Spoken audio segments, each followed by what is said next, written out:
생일상이 다 차려지던 순간 거실이 조용해졌다. 친척들의 젓가락이 일제히 멈췄다. 갈비찜 국물이 뚝배기 안에서 천천히 끓고 있었고, 나물 3가지가 색깔별로 가지런히 담겨 있었고, 잡채 위에는 통깨가 곱게 흩어져 있었다. 작은아버지가 먼저 젓가락을 들었다. 한 입. 씹는 속도가 느려졌다. 그러더니 눈썹이 천천히 올라갔다. 이거 어디서 사온 거야? 테이블 맞은편에 앉아있던 한명숙의 젓가락이 공중에서 멈췄다. 입을 열려던 참이었다. 트집을 잡으려던 그 말이 목구멍 어딘가에서 걸려버렸다. 큰어머니 박순자가 갈비를 한 점 집어 천천히 씹었다. 눈을 살짝 감더니 고개를 끄덕였다. 친척들의 시선이 부엌 쪽으로 쏠렸다. 입구에 조용히 서 있던 이서진은 아무 말도 하지 않았다. 표정 하나 바뀌지 않은 채 앞치마를 천천히 풀고 있을 뿐이었다. 결혼한 지 꼭 한 달 된 새댁이었다. 이 조용한 여자에게 오늘 무슨 일이 있었던 건지, 그리고 저 굳어버린 시어머니 앞에서 어떤 일이 펼쳐질지 궁금하시다면 지금 구독 버튼을 눌러주세요. 평범해 보이는 사람들의 숨겨진 이야기를 매일 전해드립니다. 알림 설정까지 해두시면 하나도 놓치지 않으실 수 있어요. 자, 이야기는 사흘 전으로 거슬러 올라갑니다. 이서진이 시댁 현관문 앞에 선 건 남편 오준혁의 생일을 사흘 앞둔 금요일 저녁이었다. 캐리어를 끌고 준혁 옆에 나란히 섰는데 손에 조금 힘이 들어갔다. 결혼한 지 꼭 한 달. 신혼집에서 둘이 지내다가 처음으로 시댁에 짐을 들고 오는 날이었다. 현관문이 열렸다. 한명숙이 나왔다. 목소리는 반가웠다. 서진은 깍듯이 허리를 숙였다. 어머니, 안녕하세요. 명숙은 서진을 위아래로 한번 훑어봤다. 짧은 시간이었지만 서진은 느꼈다. 평가받고 있다는 것을. 거실로 들어서니 시아버지 오재천이 소파에 앉아 뉴스를 보고 있었다. 서진아 왔냐? 짧게 웃어 보이고는 다시 TV 쪽으로 고개를 돌렸다. 서진은 짐을 내려놓고 조용히 주변을 살폈다.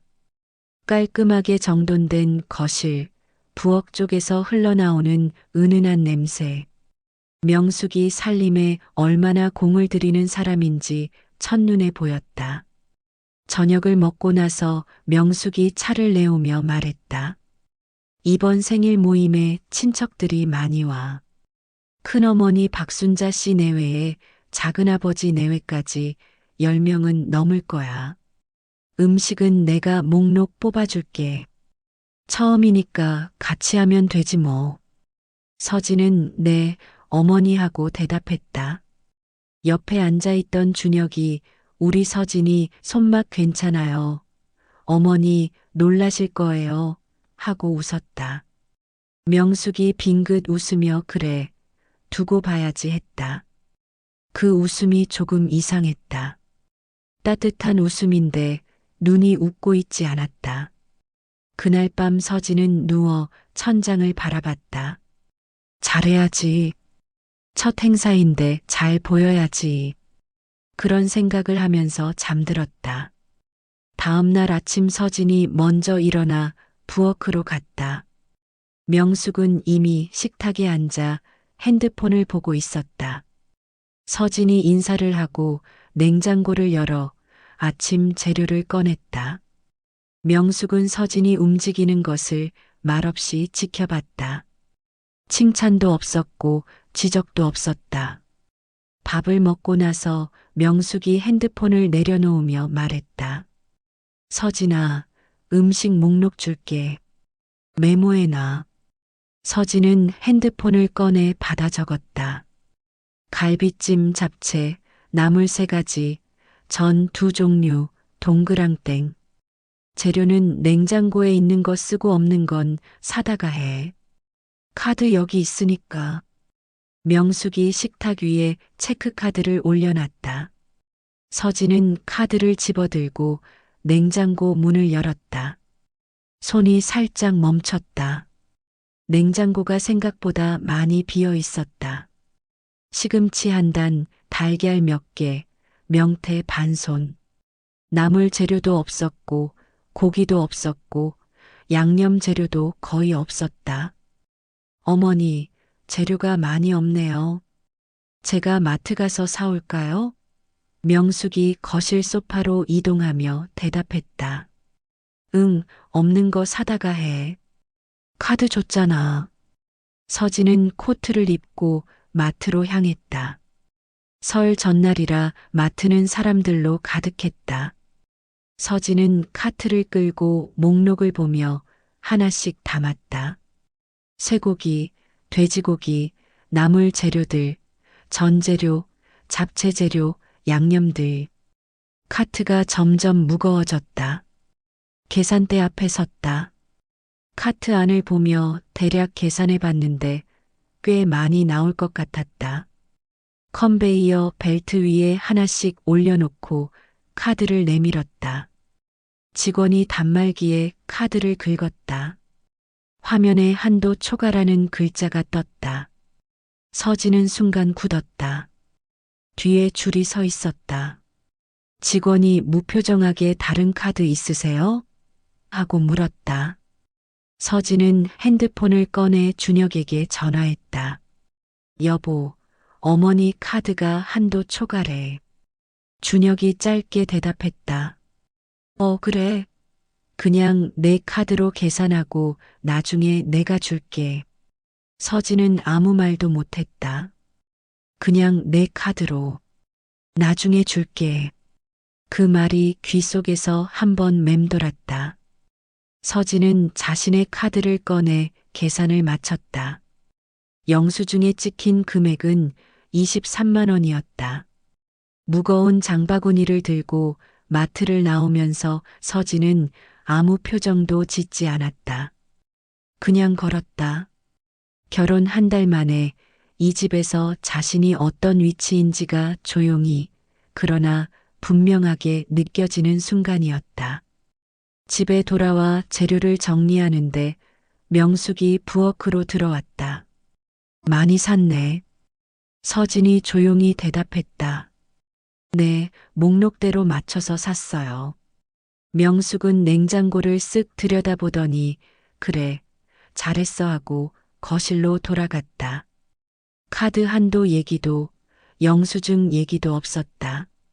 저녁을 먹고 서진이 설거지를 마치고 방으로 들어가려다 복도에서 멈췄다. 명숙의 방에서 전화 통화 소리가 새어나오고 있었다. 문이 조금 열려 있었다. 목소리가 또렷하게 들렸다. 야, 우리 며느리 첫 시댁 행사잖아. 어떡할 것 같아? 상대방 목소리는 들리지 않았다. 명숙의 목소리만 들렸다. 내가 다 계획해놨지. 냉장고 재료를 절반만 채워놨어. 카드도 한도 낮은 걸로 줬고 얼마나 허둥대나 보려고. 서진은 그 자리에서 숨을 멈췄다. 며느리는 첫 행사에 확실히 잡아야 돼. 내가 중학교에서 애들 30년 가르쳤는데 처음 기선을 못 잡으면 나중에 감당이 안 돼. 음식이 어설프면 내가 한 소리 하고 그게 기준이 되는 거야. 잘해도 트집 잡으면 되고 중요한 건 첫 행사에 내가 주도권을 쥐는 거야. 서진은 복도에 그대로 서 있었다. 발이 움직이지 않았다. 손이 벽에 살짝 닿았다. 오늘 마트에서 카드가 거절됐을 때, 줄 서 있던 사람들 앞에서 굳어버렸을 때, 그게 우연이 아니었다. 처음부터 계획된 일이었다. 서진은 조용히 자기 방으로 돌아왔다. 방문을 닫고 침대에 앉았다. 핸드폰을 손에 쥐었다가 내려놓았다. 준혁에게 전화할까 잠깐 생각했지만 하지 않았다. 준혁은 어머니 앞에서 늘 말이 없어지는 사람이었다. 지금 이 얘기를 해봤자 달라질 건 없을 것 같았다. 화가 나지 않았다고 하면 거짓말이었다. 하지만 더 강하게 올라오는 감정은 따로 있었다. 냉정함이었다. 뭔가를 계산하는 것 같은 차분하고 조용한 냉정함. 서진은 눈을 감았다. 그리고 내일 새벽 4시 알람을 맞췄다. 새벽 4시 알람이 울리기 전에 서진은 이미 눈을 떴다. 조용히 일어나 세수를 하고 머리를 묶었다. 부엌으로 나오니 집안은 완전히 어두웠다. 서진은 부엌 등을 켰다. 환한 빛이 조리대를 비췄다. 냉장고를 열고 어제 사온 재료들을 하나씩 꺼내 조리대 위에 늘어놓았다. 21번 고르고 시작했다. 먼저 갈비를 양념에 재웠다. 간장, 배즙, 마늘, 생강. 손이 거침없이 움직였다. 양념 비율을 재지 않았다. 오래 몸에 밴 감각으로 넣었다. 그릇에 담아 냉장고 아래 칸에 넣어두고 나물로 넘어갔다. 시금치를 데치고 물기를 짰다. 도라지를 무치고 고사리를 볶았다. 냄비 3개가 동시에 불 위에 올라갔다. 서진은 3개의 냄비를 번갈아가며 저었다. 한쪽 손으로 나물을 무치면서 다른 손으로 타이머를 눌렀다. 소리 없이 효율적으로 움직였다. 동작 하나하나에 군더더기가 없었다. 마치 좁은 부엌이 아니라 넓은 공간에서 움직이는 것처럼 자연스러웠다. 6시가 넘어가자 전을 시작했다. 명태전을 먼저 부쳤다. 기름 온도를 손으로 확인했다. 반죽 농도를 눈으로 잡았다. 전이 팬 위에서 고르게 부풀어 오르며 노릇하게 익어갔다. 동그랑땡을 빚었다. 크기가 일정했다. 모양이 가지런했다. 7시쯤 명숙이 부엌으로 들어왔다. 어머, 벌써 이렇게 했어? 서진은 하던 것을 멈추지 않고 대답했다. 네, 일찍 시작했어요. 명숙은 조리대 위를 천천히 훑어봤다. 나물 3가지가 그릇에 담겨 있었고, 전이 접시에 가지런히 쌓여 있었고, 갈비는 이미 양념이 배어들고 있었다. 명숙의 시선이 잠깐 멈췄다. 많이 했네. 그게 전부였다. 칭찬이라고 하기엔 짧았고 트집이라고 하기엔 할 말이 없는 표정이었다. 명숙은 냉장고에서 물을 꺼내 한 모금 마시고 거실로 나갔다. 그런데 명숙이 거실로 나간 지 얼마 지나지 않아 다시 부엌으로 들어왔다. 이번엔 뒤에 누군가가 따라 들어왔다. 일찍 도착한 친척 중 한 명인 작은 어머니였다. 명숙이 웃으며 말했다. 마침 잘 됐다. 우리 며느리 솜씨 한번 봐봐. 갈비찜 한번 직접 해봐. 서진아. 사람들 오기 전에 맛 좀 보자고. 서진은 손을 멈췄다. 작은 어머니가 팔짱을 끼고 서진을 바라봤다. 명숙의 눈도 서진에게 고정돼 있었다. 두 사람의 시선이 동시에 쏠리는 느낌이었다. 평가석에 앉아 있는 사람들 앞에서 혼자 서 있는 것 같았다. 서진은 잠깐 아무 말도 하지 않았다. 그리고 천천히 냉장고 문을 열었다. 갈비 재운 그릇을 꺼냈다. 냄비를 올리고 불을 켰다. 손이 떨리지 않았다. 오히려 어딘가 차분해지는 느낌이었다.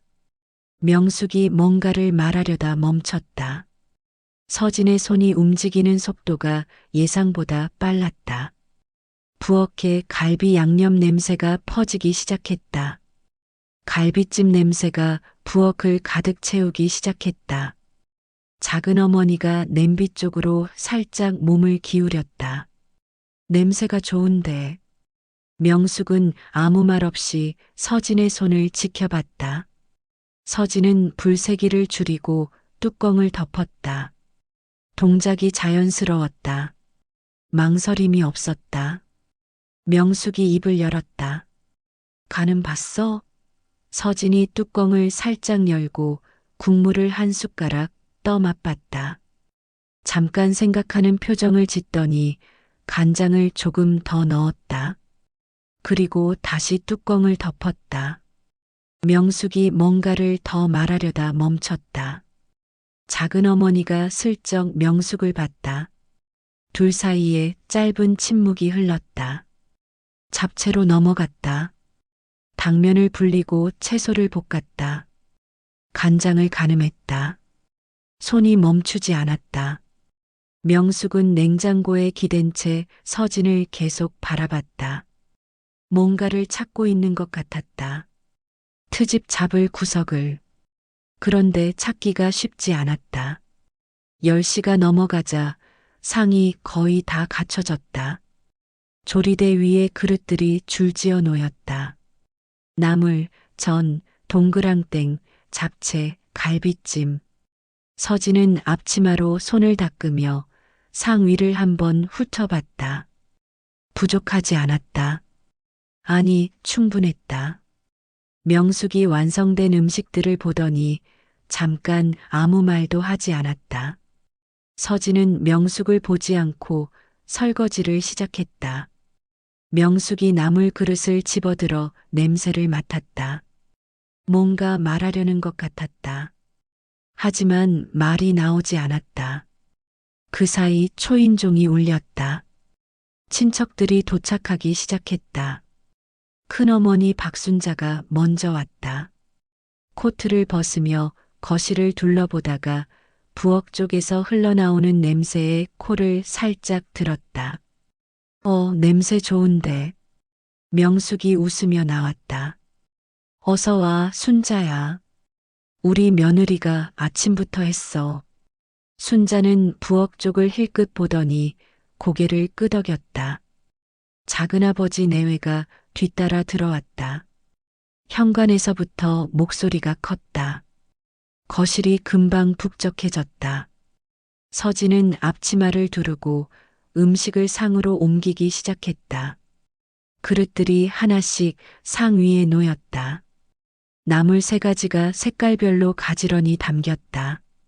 전과 동그랑땡이 접시에 층층이 쌓였다. 잡채는 참기름을 두른 뒤 통깨를 뿌려 윤기가 흘렀다. 갈비찜은 뚝배기째 올라왔다. 고기가 결대로 부드럽게 익어 있었다. 상이 다 차려지자 잠깐의 침묵이 흘렀다. 작은아버지가 제일 먼저 젓가락을 들었다. 잡채를 한 입 넣었다.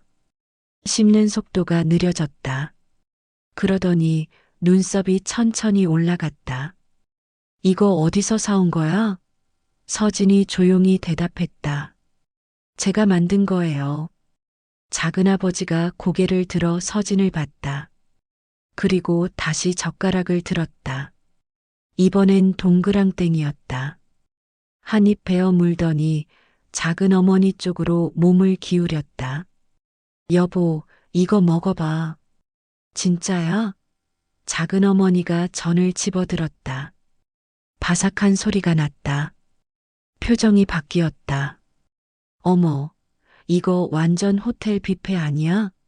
어떻게 집에서 이런 게 나와? 상 맞은편에 앉아있던 한명숙의 젓가락이 공중에서 멈췄다. 친척들의 칭찬이 이어졌다. 나물간이 딱 맞다. 전이 이렇게 바삭할 수가 없다.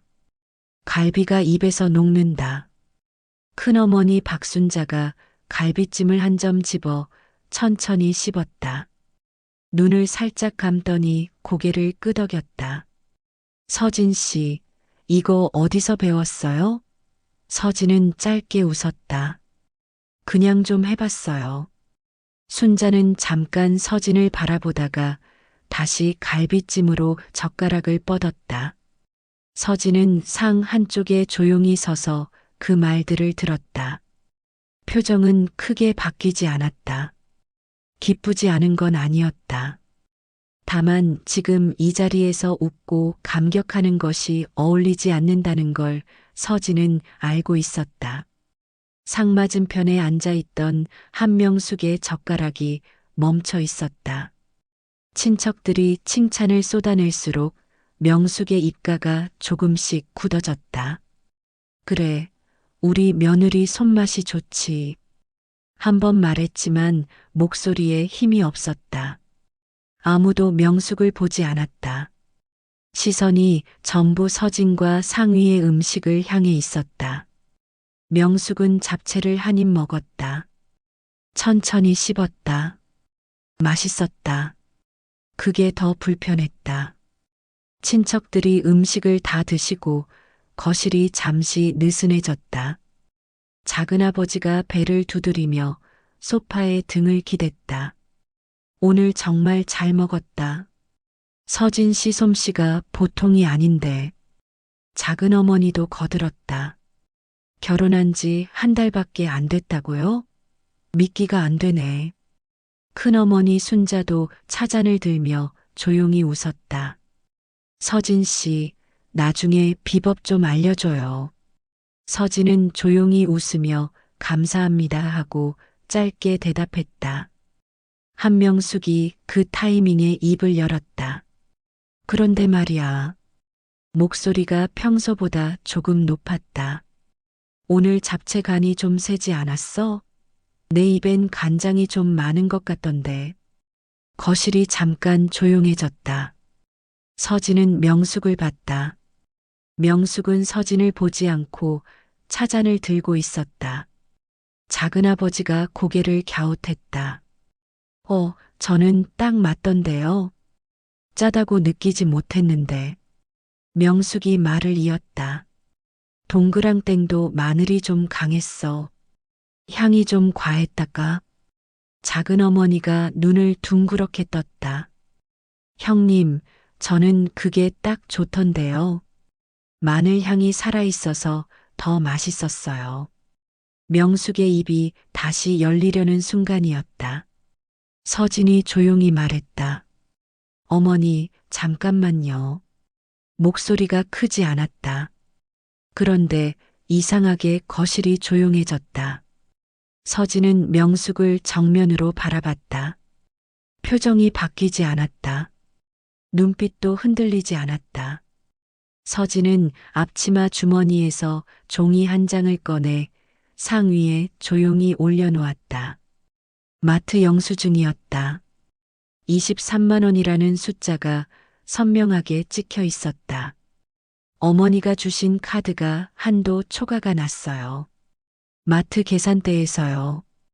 뒤에 줄이 길게 서 있었는데 그 자리에서 제 카드로 계산했어요.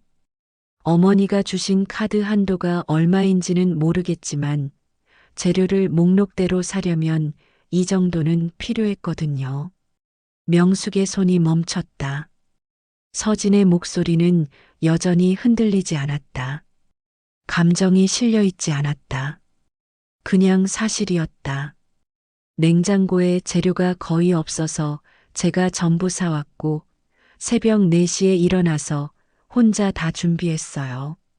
그것도 말씀드리고 싶었어요. 거실이 완전히 조용해졌다. 작은아버지가 명숙을 봤다. 작은어머니도 명숙을 봤다. 큰어머니 순자는 차잔을 내려놓으며 눈을 가늘게 떴다.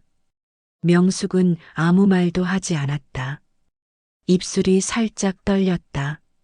뭔가를 말하려는 것 같았지만 말이 나오지 않았다. 시아버지 오재천이 헛기침을 한 번 했다. 그리고 아주 조용히 말했다. 서진아, 고생 많았다. 그게 전부였지만 그 말이 거실에 작게 울렸다.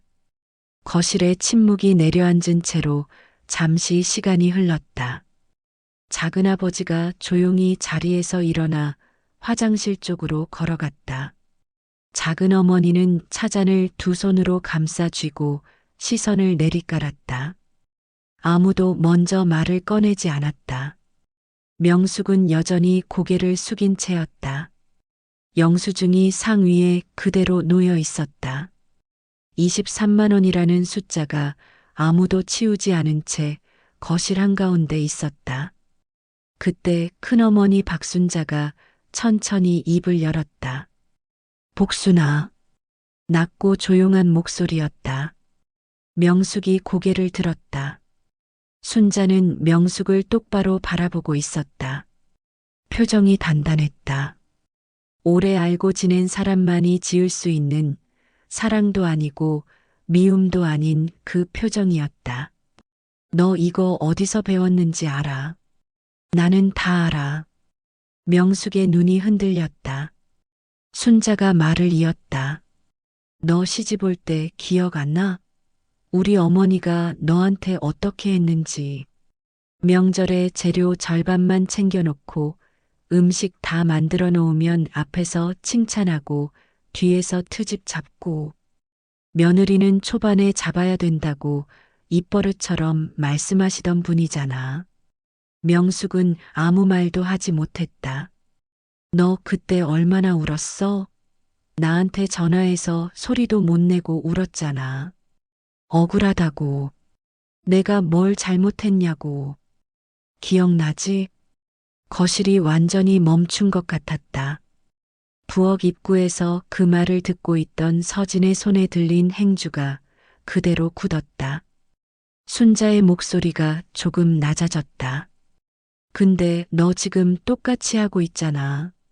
서진한테. 자기가 당했던 그대로. 명숙의 눈가가 붉어졌다. 나는 내가 그러지 않을 줄 알았어. 내가 얼마나 힘들었는지 알았으니까. 근데 사람이 자기가 당한 걸 그대로 되갚는다는 게 이런 거구나. 순자는 거기서 말을 멈췄다. 더 몰아붙이지 않았다.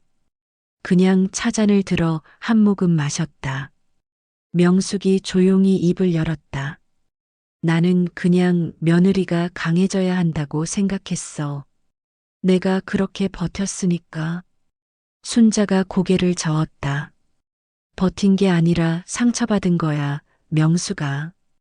그리고 그 상처를 아직도 들고 다니는 거고. 아무도 말하지 않았다. 서진은 부엌 입구에서 명숙을 바라봤다. 50대 후반의 여자가 고개를 숙이고 눈가를 손등으로 훔치고 있었다. 서진은 그 모습을 보면서 이상하게도 화가 풀리는 느낌을 받았다. 미워하는 마음이 사라진 건 아니었다. 하지만 뭔가가 달라졌다. 이 사람도 누군가에게 같은 일을 당했구나.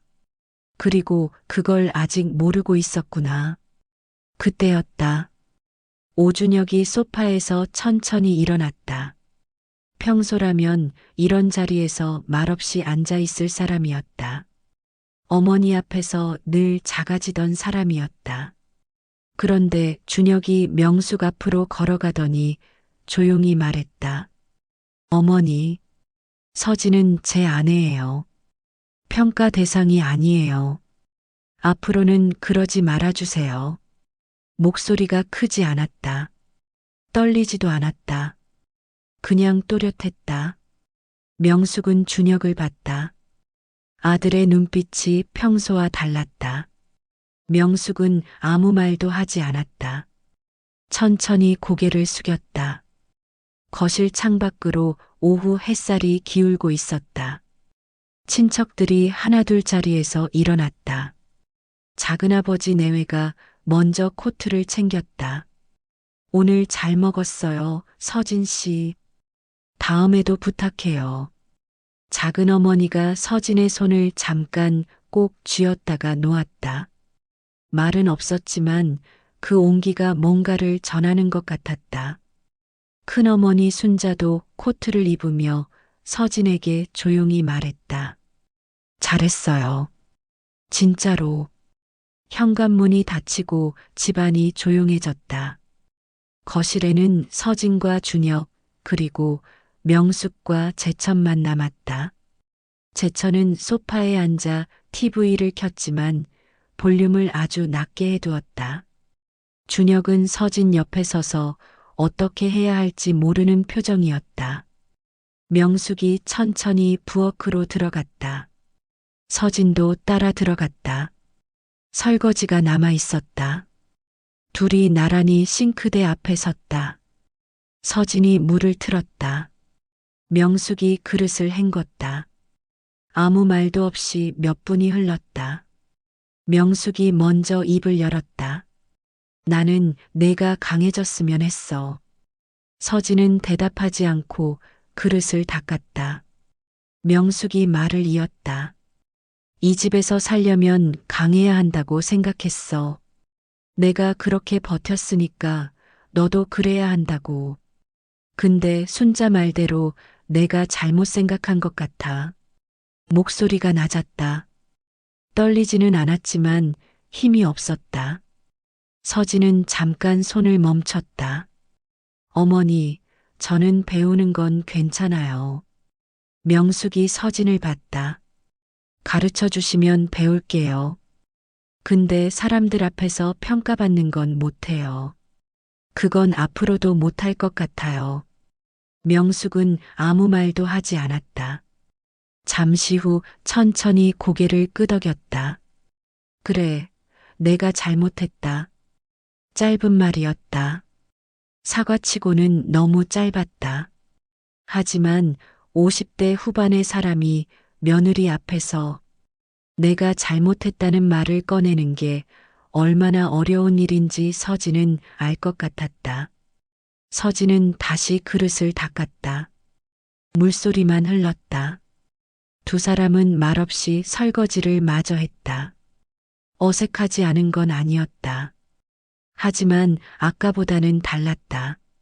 무언가 딱딱하게 굳어있던 것이 아주 조금, 아주 천천히 풀리는 것 같은 느낌이었다. 설거지가 끝나고 서진과 준혁은 짐을 챙겼다. 현관에서 명숙이 나왔다. 조심해서 가. 서진은 고개를 숙였다. 네, 어머니. 그게 전부였다. 극적인 포옹도 없었고 눈물도 없었다. 하지만 뭔가가 달라져 있었다. 아주 조금이지만 분명히.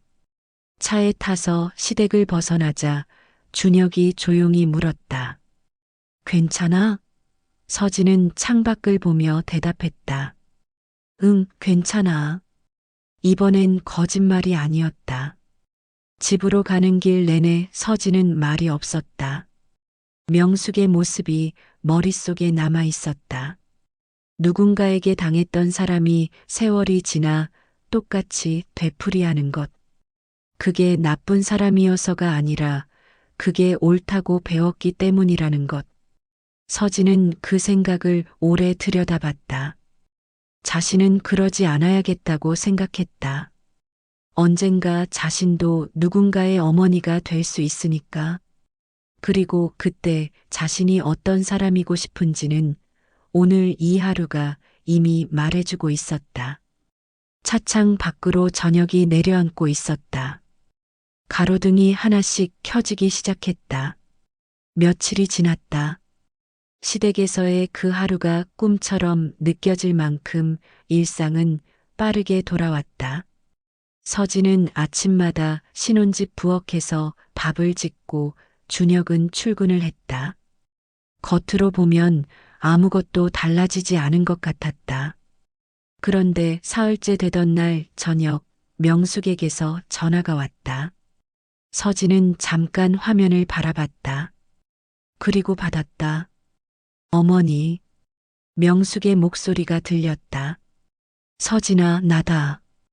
잠깐 할 말이 있어서. 서진은 조용히 들었다. 명숙이 말을 이었다. 저번에 내가 많이 실수했어. 그 말 한 번 더 하고 싶었어. 미안하다. 짧은 침묵이 흘렀다. 서진은 창밖을 바라봤다. 어머니, 괜찮아요. 목소리가 떨리지 않았다. 괜찮지 않은 부분이 아직 남아있다는 걸 서진은 알았다. 하지만 그 말이 거짓말은 아니었다. 괜찮아지는 중이었다. 명숙이 덧붙였다. 다음 달에 한 번 와. 내가 밥 해줄게. 서진은 잠깐 멈췄다가 대답했다. 네, 어머니. 갈게요. 전화가 끊겼다. 서진은 핸드폰을 내려놓고 잠시 가만히 앉아 있었다. 명숙이 먼저 전화를 한 것이었다. 먼저 사과를 꺼낸 것이었다. 그것이 얼마나 어려운 일인지 서진은 알고 있었다. 그래서 그 짧은 통화가 생각보다 마음에 오래 남았다. 준혁이 퇴근하고 들어왔다. 서진이 어머니한테 전화 왔었어 하고 말했다. 준혁이 멈췄다.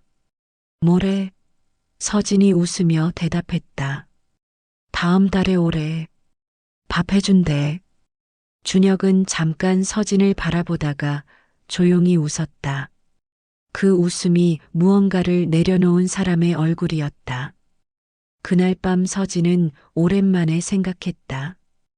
호텔 연애팀에서 일하던 시절을, 수백 인분의 음식을 동시에 돌리던 그 주방을, 퇴직할 때 선배가 해준 말이 떠올랐다. 너는 어디 가서도 밥은 굶지 않겠다. 그 말이 그때는 그냥 웃어넘길 수 있는 말이었는데 지금 생각하니 다르게 들렸다. 밥을 굶지 않는다는 건 단순히 먹고 사는 문제가 아니었다. 어떤 자리에서도 자기 자리를 잃지 않는다는 뜻이었다. 서진은 그 생각을 한참 들여다봤다. 사람은 누구나 처음 들어가는 자리에서 작아진다. 낯선 가족, 낯선 집, 낯선 관계. 그 안에서 자신을 잃지 않는 것이 말처럼 쉽지 않다는 걸 서진은 이제 몸으로 알았다. 그리고 그걸 지켜내는 방법이 맞서는 것도, 무너지는 것도 아니라는 것도, 그냥 자기 자신이면 된다는 것을. 여러분이라면 서진의 자리에서 어떻게 하셨을 것 같으신가요? 참고 넘기는 것과 조용히 맞서는 것 사이에서 서진이 찾아낸 방법이 옳았을까요? 그리고 명숙처럼 자신이 당한 것을 모르는 사이 되풀이하는 사람을 우리 주변에서 본 적은 없으신가요? 여러분의 생각을 댓글로 남겨주세요. 구독과 좋아요, 알림 설정은 이 채널이 매일 여러분 곁에 있을 수 있는 힘이 됩니다.